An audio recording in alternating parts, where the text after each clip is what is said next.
Now, this comparer code works, and if you want a basic custom comparer, it will do.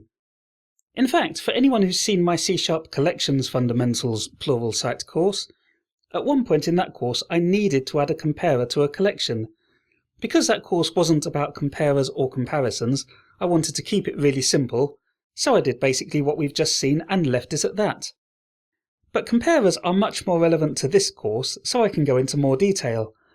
And there are some improvements that we probably ought to add to this comparer. To start with, I wrote the food name comparer class by specifically implementing iComparer of food. I did that because I wanted to show you what the iComparer of T interface looks like. But in fact, the recommended way to implement comparers is by deriving from an abstract class that Microsoft has written called Comparer of T, so I'll just fix that.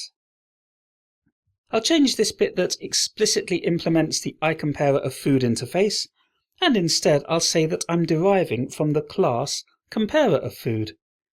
Comparer of T itself implements iComparer of T, so the interface implementation is still there implicitly. The other thing I need to do is add the keyword override to the compare method.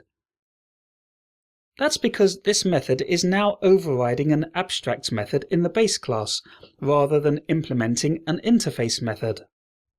So what do we gain by doing that? Well, something that can occasionally be useful is that iComparer of T isn't the only interface comparers are supposed to implement. There's also a non-generic iComparer interface. iComparer exposes a compare method that takes two objects as a parameter, so it's not strongly typed, but apart from that it does the same thing as the generic interface. The point of iComparer is of course that any code that can't cope with generics can still consume the non-generic interface. Mostly it's not really used much anymore. It was important in .NET 1.x days, but if your type is being publicly exposed, you should implement it because you have no way of knowing what other code might want to consume your comparer or what its requirements are.